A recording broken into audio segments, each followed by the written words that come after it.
What's up, guys? I'm Ozzy. You're watching Bottled and Bond.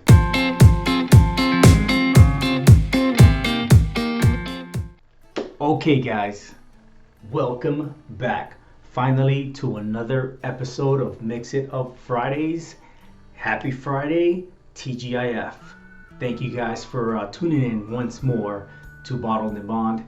And today we are going to break the schedule just a little bit. On Mix It Up Fridays, we try to twist things around, whether that be a non-bourbon, such as a rye, any kind of mixed drink, or anything involving some kind of whiskey.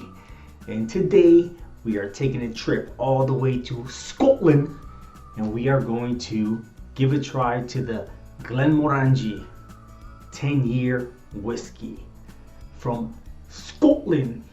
The Glenmorangie distillery is located near the shores of Dornoch Firth, probably butcher that, and Rushire, probably butcher that too. Regardless, it's in Scotland. So guess what? It's a Scottish whiskey, right? This is a Highland Single Malt Scotch whiskey aged for 10 years. To my knowledge, what they did is they finished aging them in ex or prior bourbon barrels, which means technically it should have been charred barrels. This bottle was not given to me by anybody besides my wallet, so thank you, wallet. So I'm not quite picking up what the ABV or proof is just by the box itself, but I did pick up on a website that it is currently at a 43% ABV, making it a 86 proof. My math is still there. So I will say this, there's a reason why trying to, I guess in a sense, turn into or switch over, or at least just kind of hop over into the single malt Scotch, Irish whiskeys, Japanese whiskeys and all that. The reason why I decided to bring this one in as my first one is because of a great friend of mine, Frank the Tank.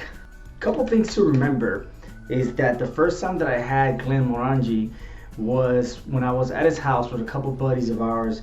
We had just eaten some food from a local restaurant. It was already down, cleansed my palate. I had also had a couple beers, but nonetheless, when I tried it, I was kind of skeptical. But he told me, "Hey, go ahead and try it. You're gonna like it." And sure enough, this is probably by far, from the single malts that I've had, the one that has tasted the best. But I have not had that many single malts or any other, whiskey aside from bourbon. It's been very little. Maybe Johnny Walker's, and I'm not a big fan of Johnny Walker, but that was long ago, and maybe things are different now. But this one was very sweet, very smooth to the nose, floral, very floral and citrusy, but sweet, and I really enjoyed it. So I wanted to have this one as my first. Frank the Tank, thanks. I hope the palate is still the same. I see the tab, but I can't quite open it. I was trying to practice my Scottish accent.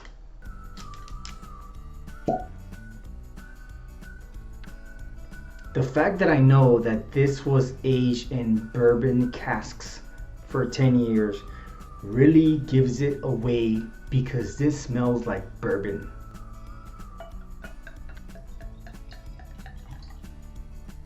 So the bottle does state the ABV on here, and like I said, they do have an age statement of 10 years, and the ABV does stay 43%, as I read previously. If you look at the color, like I said, almost like a pale honey. Non-whiskey enthusiasts might say it looks like piss. Fucking snobs. Very floral. Maybe a very small hint of sugar cane. I'm picking up almost like the very hint smell of a orange spritzer. A little banana. And maybe just a little bit of vanilla. Now, one thing I want you guys to keep in mind before I go ahead and take a nice good swig and sample this again is keep in mind the notes that you get, the aromas. They're not going to be the same.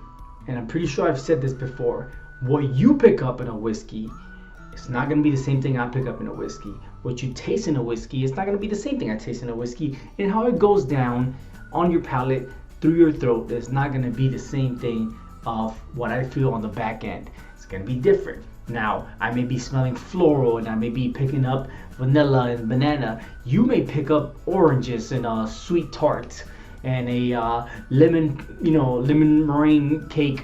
You could pick up many different things. The idea behind it all is what your brain processes as a specific smell based off your history, what you've smelled in the past, what you're thinking of, what your room or whatever area you're in smells like, what you've eaten, what you've not eaten, what you've drank, what you've not drank, the level of expertise in your palate or lack thereof. There could be many different principles that go into play in what you're going to taste and what you're going to smell and how you're going to tolerate that. So whether I'm picking up something else, don't think that's what you're picking up. So keep that in mind. The palates and the nose are going to be very different amongst many different people. Do not shy away from it. Whether I give something a bad review or a good review, give me your own review. Go out there and explore the ever great world known as whiskey.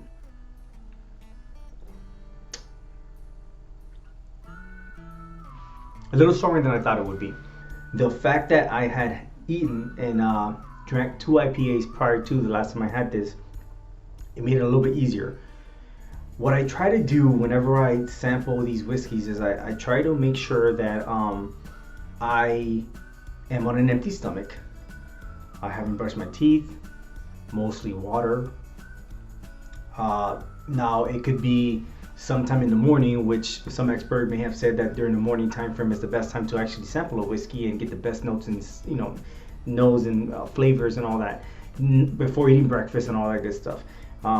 But that's neither here nor there. If you've spent all day at work and you ate your breakfast, your lunch, but it's been 3, 4, 5, 6 hours, however long, that's the best time. Just don't get home, start drinking something or eating something and then think you're going to pick up the same things I'm picking up. It's going to be a completely different world. Like I said, past experiences, situations, everything's going to just change your palate and your nose dramatically.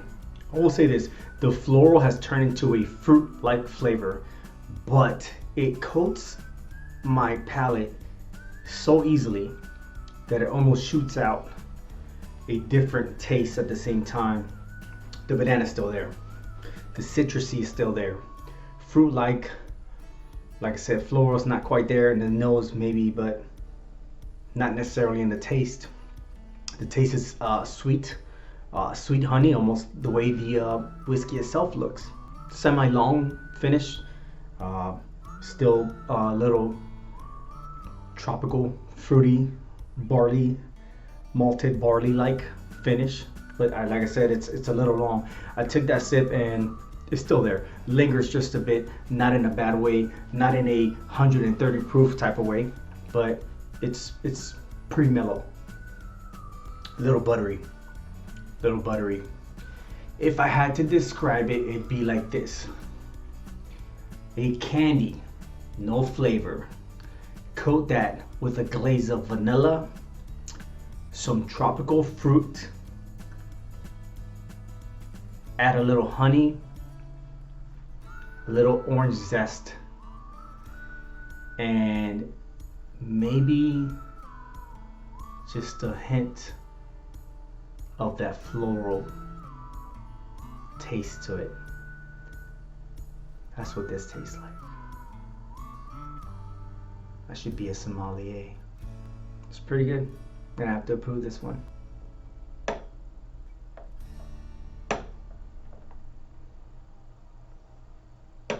Oh yeah. There you go.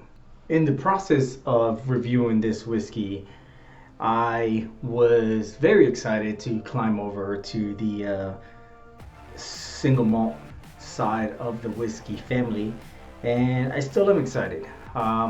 This is something great to have in your shelf, in your bar, something great to sample.